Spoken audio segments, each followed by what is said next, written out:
All right, you guys. So as 2023 comes to a close, I think this is actually a pretty cool little article Kotaku did, and that is the state of Xbox and Game Pass in 2023. Not only did they do one on Xbox, they also did one on PlayStation.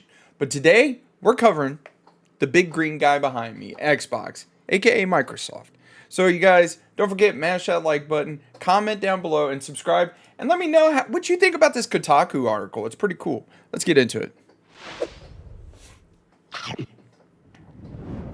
The state of Xbox and Game Pass in 2023. I love how they separate out Xbox and Game Pass. Anyways, on paper, Microsoft did what it needed to do in 2023 to improve on a quiet and somewhat empty 2022. That's a good point. I don't really remember Microsoft doing anything massive when it came to 2022.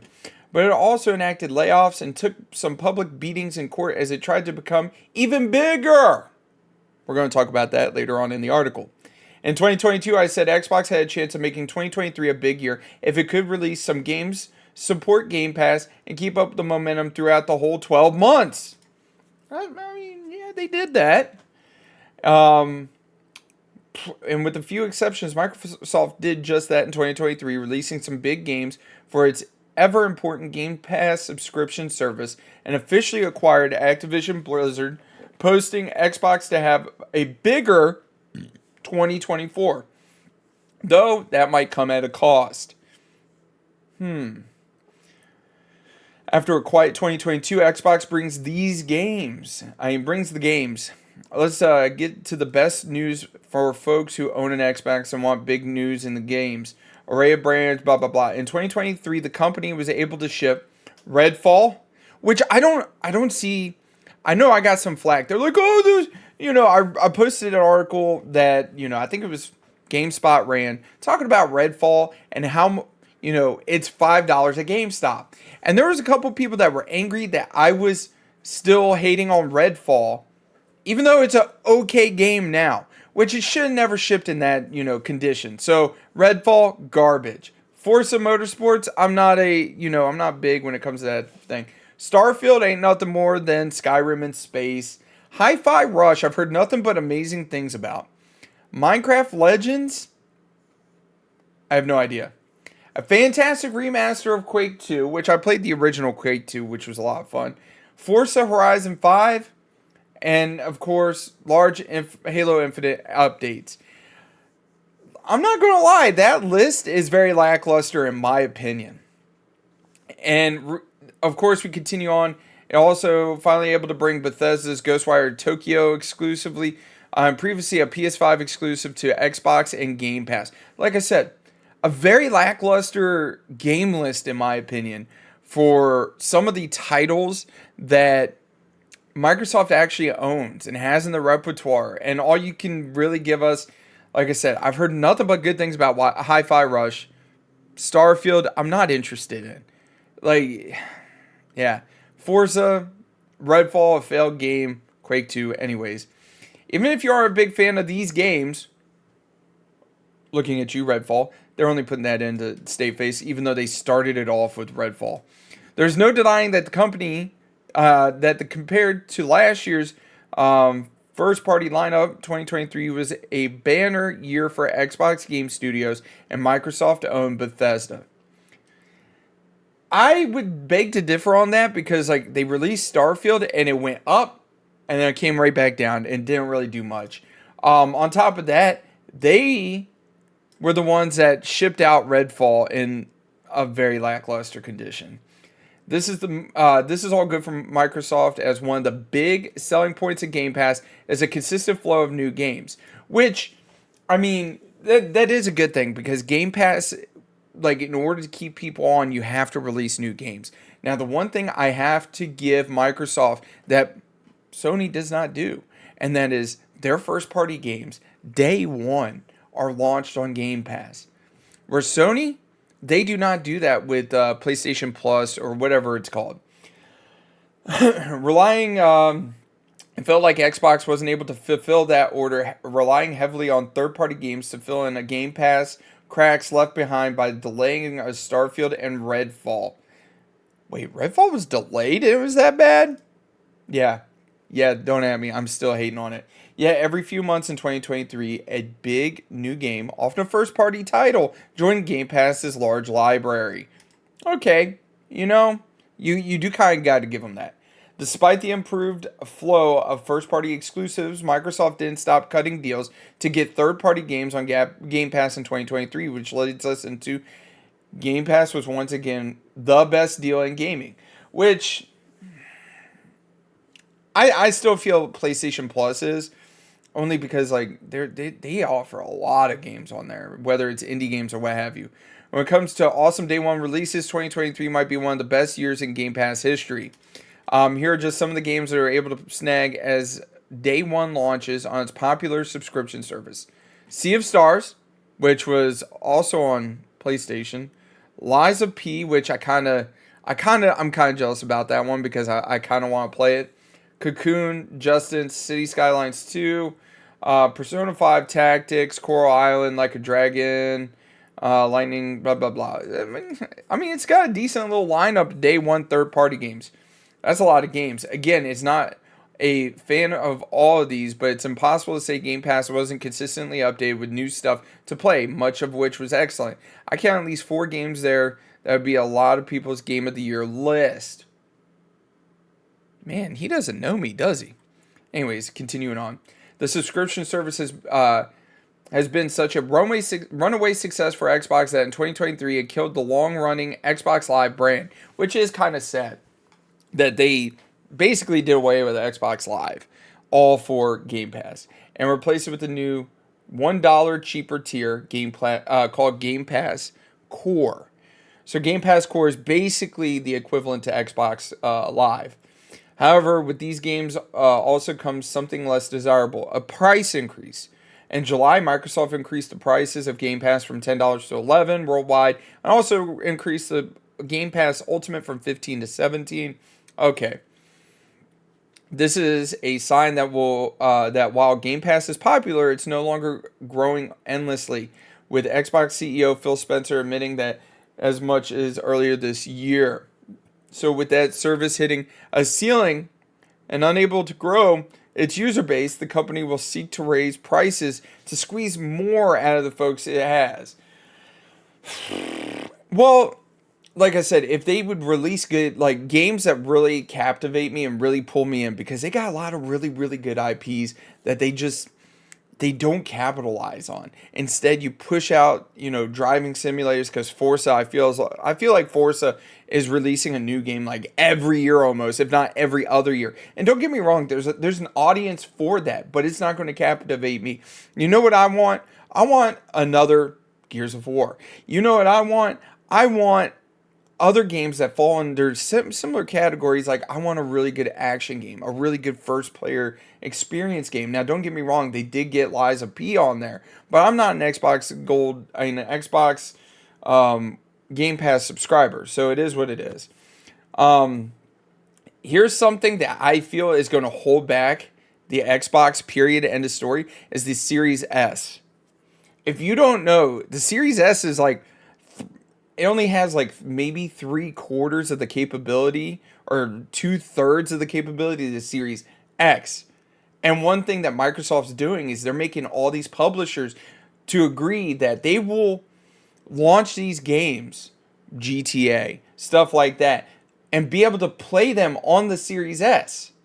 So at the end of the day, the Series S is actually hurting this generation of consoles, even though the Series S is the much more affordable option for some people out there that may not be able to either A, get their hands on a Series X, or B, can't afford a Series X, which, I mean, A, it happens. But like I said, it's a good, often a fantastic device, but it struggles to run a lot of games that the Series X can run. So people got to dial down stuff, because you see here, of course, it's talking about GTA 6. Baldur's Gate 3 was another game that was delayed for the Xbox because of the Series S.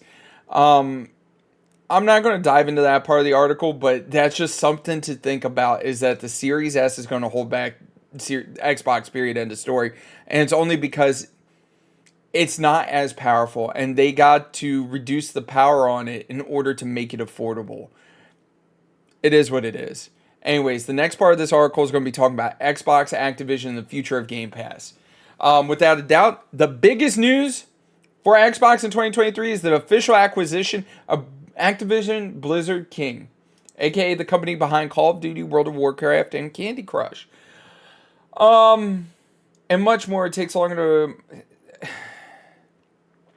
So this is one problem I had with this is I think it's good that Xbox, well, Microsoft, however you want to call it, acquired Activision Blizzard.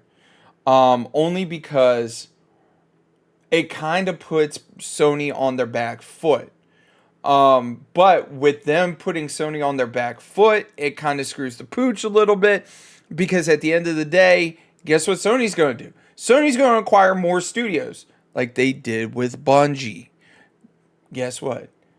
Freaking Sony owns Bungie. Kind of ironic how that went like that. Because Bungie originally was, an indie company releasing Halo, bought by Microsoft. Then they released them, and then they teamed up with Activision, and then they dropped from Activision and got bought out by Sony. Just for the Destiny. And I think Destiny's dog shit. That's just me. Anyways, while some cheer that the excitement of future Call of Duty and Diablo games to be added to Game Pass, which is really good, the reality is the deal is likely to lead to more layoffs and other problems in the future, such as fewer and fewer companies own everything. The lack of competition leads to rising prices and more powerful corporations that can dismantle unions, customer rights, and other good for us, bad for them laws by wielding vast amounts of money in the courts. Well, I agree with that, but guess what? This acquisition deal was tied up in the courts for so long because Sony was like, Call of Duty people buy the PlayStation and 25% of our user base on the PlayStation solely uses it for Call of Duty. Well, if that's the case, you should have shut up and put your money where your mouth is and acquired them, but you didn't. Instead, you let Microsoft acquire them, and then you drag them through the courts. And I agree with this part, which is fewer companies own everything. It's no different than any of the other media that we consume, such as Disney owning ESPN, owning ABC, owning Fox. Like, they own everything. And there's I don't know how they're not getting slapped with a monopoly with how much stuff they've acquired. And on top of that, they own Hulu, they own Disney Plus, they own ESPN Plus. They own a lot of stuff, but why does it only matter when it comes to games? Because at the end of the day, you're still going to have people out there cranking out passion projects that they love, Lethal Company, and creating these indie games that people are going to really enjoy. And as long as they stick to their guns, I feel like there's not going to be less and less competition. There's going to be more and more competition because people are not going to be happy, working for these and dismantling unions, which if people are getting laid off and they dismantle unions, guess what? That's when people are going to go and create passion projects and create their own studios. That's how you get a lot of these big games, is by that. And people having a passion project. And then that's the shitty part. It's like a vicious cycle. They create that passion project, create a large studio, people fall in love with it, and then that said studio gets bought out by Microsoft or Sony. It's a vicious cycle. It's never ending. 2023 might be the worst year for the gaming industry in a long one. Weekly layoffs making headlines, which, I mean, it is terrible that happens, but that goes back to it. It's just greedy corporations trying to pad their books and show that they're having to increase year in, year out, so on and so forth. Microsoft itself has slashed over 10,000 workers at the start of the year, and a long list of publishers and development studios have cut staff too. Sure, Microsoft is saying all the right things, but the truth is massive mergers likely lead to layoffs. And that's the last thing the industry needs moving forward. But Microsoft's Activision and all the companies and IPs it brings with it will help it feed its ever content-hungry monster that is Game Pass. Call of Duty were already huge popular on Xbox in 2023 thanks to services being fixed and prices being cut. Toss those games into the subscription service library will be a huge win for Xbox, which it 100% is. Likewise, rolling World of Warcraft, Diablo, and mobile games into Game Pass. The thing is like I don't foresee Microsoft cutting the monthly subscription of World of Warcraft at all. Even if you're a Game Pass subscriber, they might be like, well, you might roll it in if you buy the Game Pass subscription. We'll knock $10 off, so you only have to pay $5. But it's just one of those things. I think that this is going to be interesting to see moving forward. So just some food for thought when it comes to this. I really feel I know they announced, I think 2026, they're saying that they're potentially going to release the next generation, or 2025, the next generation of Xbox consoles, which kind of surprises me because I know on some of the court documents they were talking that Xbox they lose money on, right? And their subscription services is how they make money. So they have to sell the console basically like a Series X for $700 to make any kind of money on, period, end of story. And when they sell for $500, they're taking a $200 loss because they're expecting you and me to subscribe to their Game Pass services. When in fact, I'm not. And it makes me wonder how many other people actually are. Also, if you guys didn't know, there's a lot of sales going on right now because we're post-Christmas, pre-New Year, and a lot of like places are actually selling Xbox Series X's for about $350. So keep your eye out. I think it was Walmart that was doing that, and I know a buddy of mine did comment if you was to upgrade to Verizon wireless internet that they'll throw in an Xbox Series X for free, and that's on a 1-year plan. So be on the lookout for that if that's another thing you're looking for. But at the end of the day, I don't see Xbox hanging around much more longer. Now the Xbox name might, because Microsoft does have the game store on PCs, which allows you to play your games and do the Xbox Game Pass Core, whatever you want to call it, on your PC and be able to play games that way. I want to hear y'all's thoughts. How do y'all think Microsoft did this year, or Xbox did this year, on what they've done moving forward? I think this was very interesting and a really cool little retrospect and look at the game year as a whole for just one. Like I said, tomorrow's video, we're going to do one on PlayStation. Anyways, you guys, y'all take it easy. Have a wonderful day. Don't forget, mash that like button, subscribe, and let me know. Do you like this type of videos? Or give me a topic we could discuss, because I love that. Y'all take it easy. Have a wonderful day. Bye.